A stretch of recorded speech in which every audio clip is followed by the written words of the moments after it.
नमस्कार प्रेक्षकांनो, तर आपण बघतोय घरोघरी मातीच्या चुलीचा आजचा एपिसोड. तर एपिसोडच्या सुरुवातीलाच इथे सुमित्राईंनी सांगितले, त्या रडत रडत म्हणतायत की आता 100% खात्री पटली आहे. आता ब्रह्मदेव जरी खाली आला ना तरी माझा यावर विश्वास बसणार नाही की तू हे असं केलेलं नाही आहेस, आणि माझा यावर विश्वास आहे की तूच नानासाहेबांना इथे खाली ढकललेत. अगं, इकडे लग्न करून आणलेली जानकी मी बघितली होती, ती अशी नव्हती, पण ती बदलत चालली. माझ्या डोळ्यांदेखत जानकी बदलत गेली. एखादी औषधाची जी मुळी असते, जी माहिती नसते, तरी आपण ती डोळे झाकून विश्वास ठेवून खातो आणि ती विष बनते. तसं झालं आहे तुझं. तुला मी लग्न करून आणलं होतं तेव्हा तू अशी नव्हतीस. तू माझ्या डोळ्यांदेखत इथे बदलत चाललीस. तुझं वागणं इथे बदलत चाललं आहे. आणि आता जानकी नाव घेतलं तरी माझ्या मनामध्ये आधी चांदणं पसरायचं, पण आता गेले काही दिवस जे काही घडतं आहे त्याच्यामुळे तुझं नाव जरी घेतलं ना तरी इथे अंधार पडत चालला आहे. आणि तू अशी नव्हतीस. तू बदललीस जानकी, तू बदललीस. मी तुझ्यावर इथे आंधळा विश्वास ठेवला आणि तुझ्यावर विश्वास ठेवून मी इथे मूर्ख ठरले.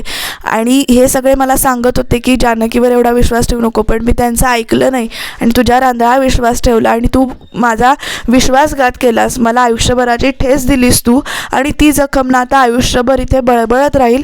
आणि तुझ्यामुळे मी मूर्ख ठरले. तुला माझी हाय लागेल, एका आईची तुला हाय लागेल, इतक्या वाईट शब्दामध्ये सुमित्रा इथे जानकीशी बोलतात. आणि जेव्हा त्या म्हणतात की तुला माझी हाय लागेल, एका आईची हाय लागेल, तेव्हा जानकी पण डचकते आणि त्यांच्या पायाशी येते आणि म्हणते की नाही आई, असं तुम्ही बोलू नका, शब्द मागे घ्या.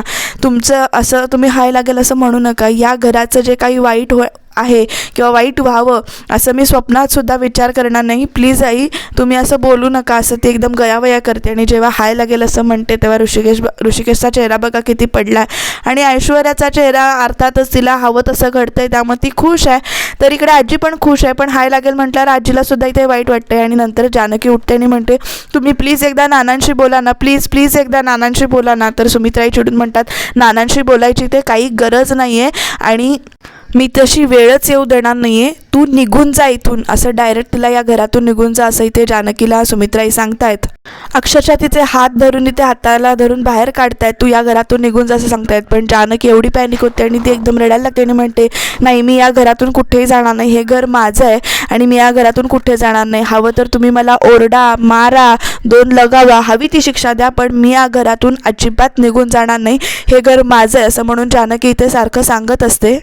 आई, तुमचा काहीतरी गैरसमज झाला आहे, मला वेळ द्या, मी सगळं ठीक करेन असं ती गयावया करून ते सांगत असते. आणि मग नंतर इथे शर्वरीकडे येते आणि शर्वरीला म्हणते अहो, तुम्ही मला ओळखता 10 वर्षापासून आणि मी असं वागेन का? तुमचा विश्वास नाही आहे का माझ्यावर? तर शर्वरीसुद्धा पाठ फिरवते आणि सारंगकडे आल्यानंतर सारंगसुद्धा पाठ फिरवतो आणि जानकी रडत रडत म्हणते इथे तुमच्या जानकी बहिणीवर विश्वास नाही आहे.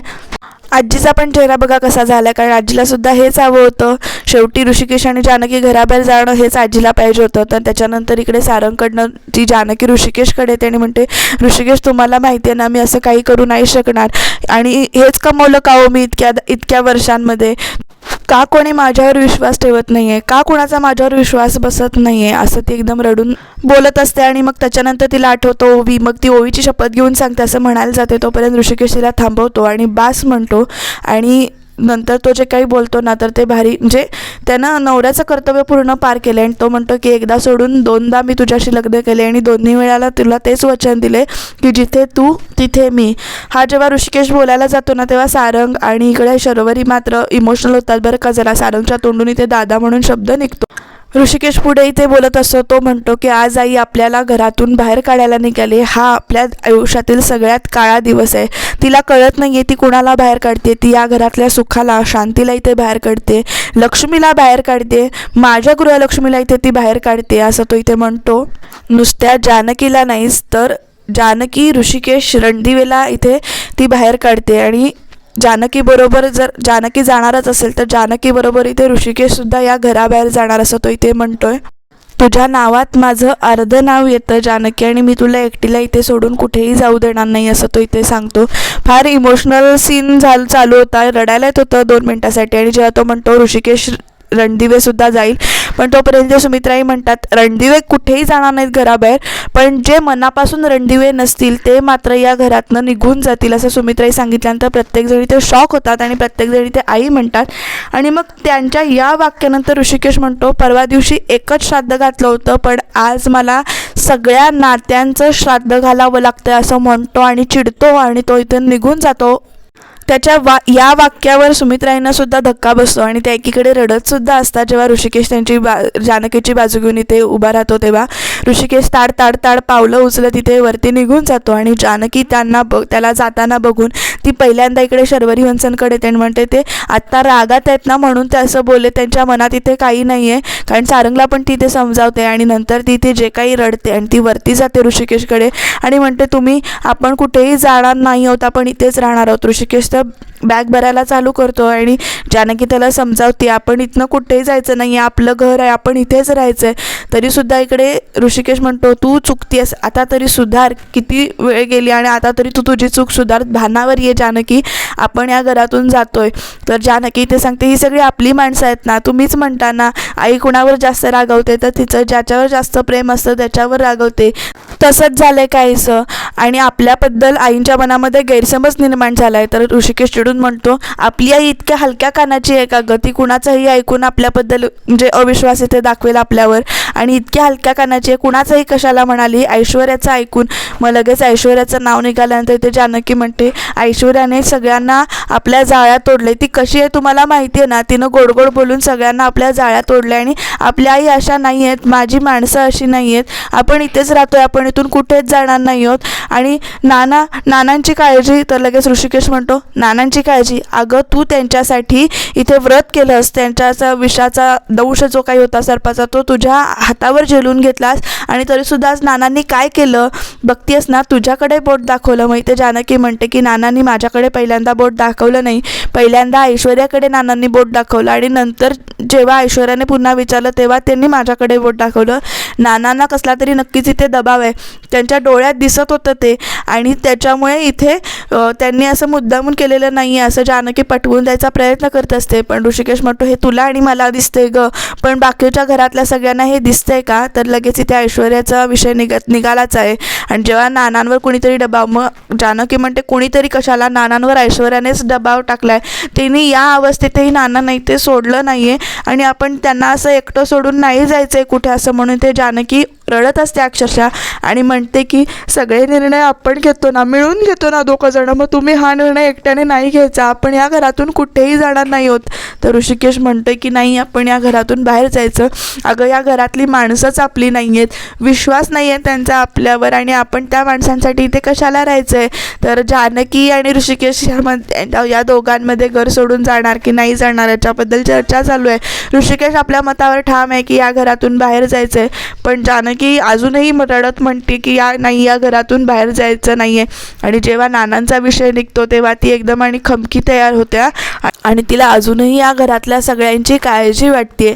कुठल्या मातीची बनली आहे देव जाणे, तिच्यातला चांगुलपणा तिला इतका भारी पडला आहे तरीसुद्धा ती चांगुलपणा तिचा सोडायला इथे कबूल नाही आहे. ऋषिकेशला ती अजूनही विनवती आहे की आपण हे घर सोडून जाऊया नको. आणि जेव्हा मी नानांकडे बघितलं तेव्हा त्यांनी माझ्या नजरेला नजर नाही मिळवली. ऋषिकेश काहीतरी नक्की चुकतं इथे आणि आपण इथे थांबूया, नानांना ऐश्वर्याने या अवस्थेत सुद्धा सोडलं नाही आणि आपण प्लीज थांबूया, आपण हे घर सोडून जाऊया नको. ह्या एवढ्याच शब्दात ती खूप पराकोटीने ते ऋषिकेशला समजवायचा प्रयत्न करते पण ऋषिकेश ते ऐकत नाही आहे. शेवटी जानकी म्हणते की आपण सगळे निर्णय जे काही आहे ते दोघं मिळून घेतो आहे आणि हाच निर्णय तुम्ही एकट्याने कसं काय घेताय, प्लीज ऋषिकेश माझं ऐका आणि आपण इथून जाऊया नको, आपण हे घर सोडूया नको असं ऋषिकेशला ती विनवते. आणि त्याच्यानंतर इकडे खाली शर्वरी म्हणते की माझा अजूनही विश्वास बसत नाही आहे की जानकी वहिनींनी हे सगळं केलं आहे, ती असं कसं करू शकते. तर आजी कसली गप्प बसते, कान भरतेच आहे बरं का आजी अजूनही.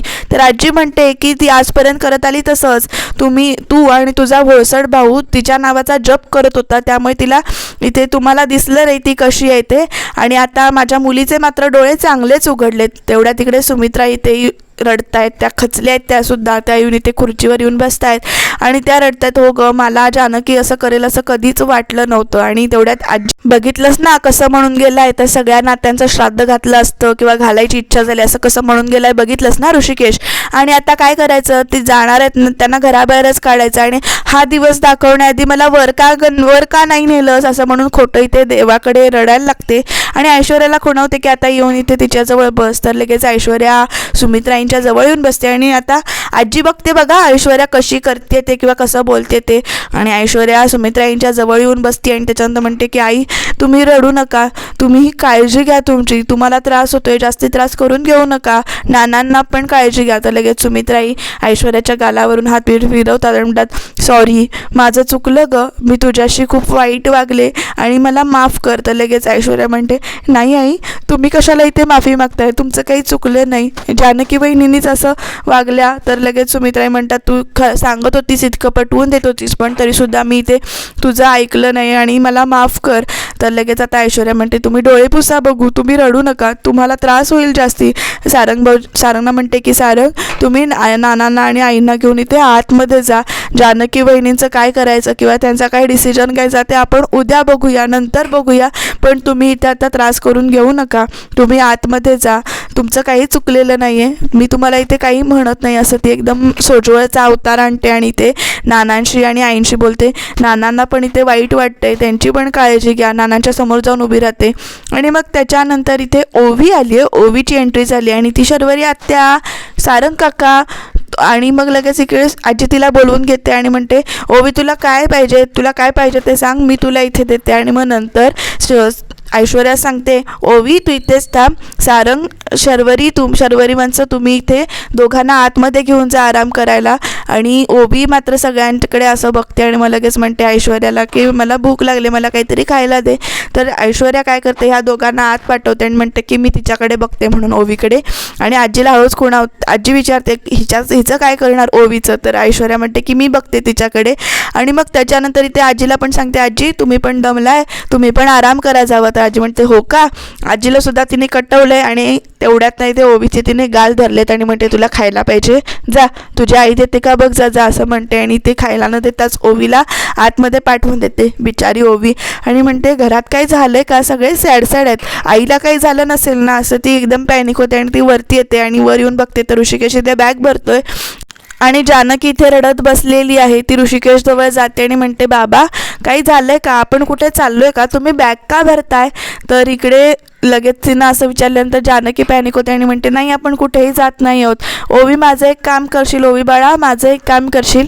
आणि ओवीला ती इतकं छान समजावते आणि म्हणते की काय झालंय ना, तुझी आजी तुझ्या आईबाबांवर रागावली आहे, तिचा काहीतरी गैरसमज झाला आहे, तू आजीशी जाऊन बोलशील का गं, आजीला सांगशील का गं आईने तुझ्या काही चूक केली नाही आहे. ओवी पण निरागसाने म्हणते की नाही माझी आई कधीच चुकू शकणार नाही, आजीचा काहीतरी गैरसमज झाला आहे. तर जानकी ते समजावते, ओवीला सांगते की घर म्हटलं की घरात भांडण होतंच ना, आपली फॅमिली आहे ना, मग कधीतरी छोटं मोठं भांडण होणं साहजिकच आहे. तर आजी ना तुझ्या आई आणि बाबांवर चिडली आहे, खूप रागावली आहे, तर तू आजीशी जाऊन बोलशील का गं, आजी तुझी खूप लाडकी आहे ना, तुझे लाड करते ना आजी, तर तू आजीशी जाऊन बोल आणि सांग की आई बाबा चुकलेले नाही आहेत आणि ते इथून ह्या घरातून कुठेही जाणार नाही आहेत, तू सांगशील ना गं. असं म्हणून तिथे ओवीशी बोलत असते. प्रेक्षकांना खूपच इमोशनल व्हायला होतं हे सगळं बघताना, पण जानकीनं आत्ता इमोशनल होण्यापेक्षा तेव्हाच वेळेवर काहीतरी करायला हवं होतं असं मला वाटतंय. तुम्हाला काय वाटतंय ते कमेंटमध्ये नक्की सांगा.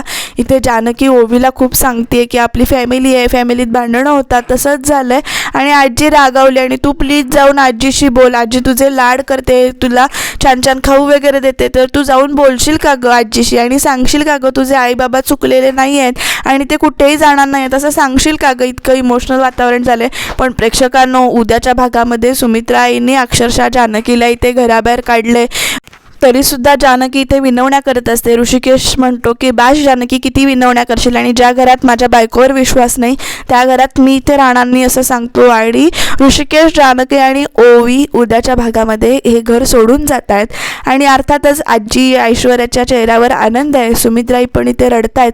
बघूया पुढे काय काय होईल ते. हे एक वाईट स्वप्न असेल का, तुम्हाला काय वाटतं ते कमेंटमध्ये नक्की सांगा.